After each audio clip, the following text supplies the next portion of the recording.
अस्सलाम वालेकुम। पिछली क्लास में हमने एदाद से खेलने से मुतालिक वहाँ पर एक 2 हिस्सी अदद का खेल देखा था, जहाँ पर हमने 52 अदद का इस्तेमाल किया था। उसके हिस्सों को अगर पलट कर उसमें अगर दोनों हिस्सों को जमा किया जाए तो उनकी तकसीम जो है बाकी सिफर देती है, जबकि उनके दोनों एदाद अगर जमा किया है तो हमारे पास जवाब आता है 7। कुछ इस तरह हमने मिसाल को और एक खेल को खेला था। अब हमारे पास एक दूसरा खेल है। दूसरा खेल क्या है बोले तो यहाँ पर हमने 2 हिस्सी अदद लेना है। यहाँ पर भी 2 हिस्सी अदद ही लेंगे हम। 2 हिस्सी अदद हम लेंगे 27 एक 2 हिस्सी अदद लेंगे। इसके इसके एदाद को पलटेंगे तो पलटने के बाद ये होता है 72। बड़ी अदद में से छोटे अदद को तफरीक करेंगे, वहाँ पर जमा किया था हमने तो 72 माइनस 27 करेंगे।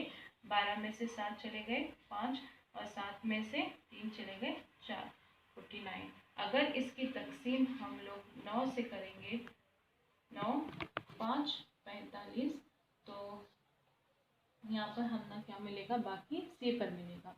यहाँ पर इसका क्या रिलेशन है, इसे जानने के लिए हम लोग क्या करेंगे, एदाद को ए और बी की सूरत में लिखेंगे। तो ये 2 हिस्से अदद को मैं लिखूंगी ए बी। यहाँ पर ये अकाई का हिस्सा है और ये दहाई का हिस्सा है।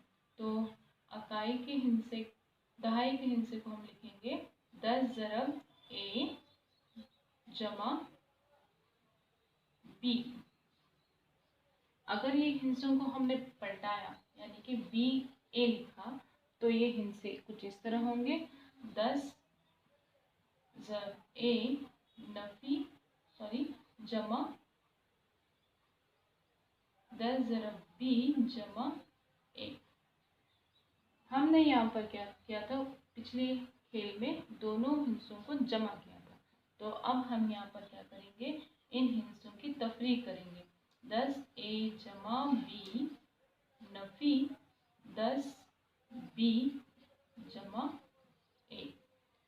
तो यहाँ पर होगा 10 ए जमा बी नफी ज़रब जमा नफी 10 बी नफी ज़रब जमा नफी 1।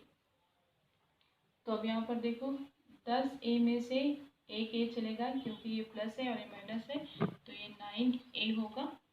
नेक्स्ट 10 बी में से बी चले गया, ये माइनस है तो ये माइनस 9 बी होगा। तो दोनों में क्या मुश्तरिक है, फिर से 9 मुश्तरिक है।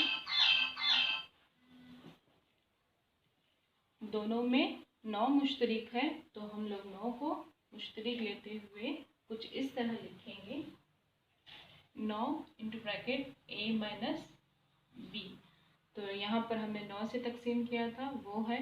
फिर उसके बाद में इन दोनों का जो जवाब ए माइनस बी की सूरत में होगा, यानी कि हमने लिया था अदद 27 यानी कि 7 नफी 2 जवाब आएगा 5, जैसे कि हमने यहाँ पर जवाब हासिल किया था 5। ये क्या है, हमारा दूसरा एदाद से खेलने का खेल है।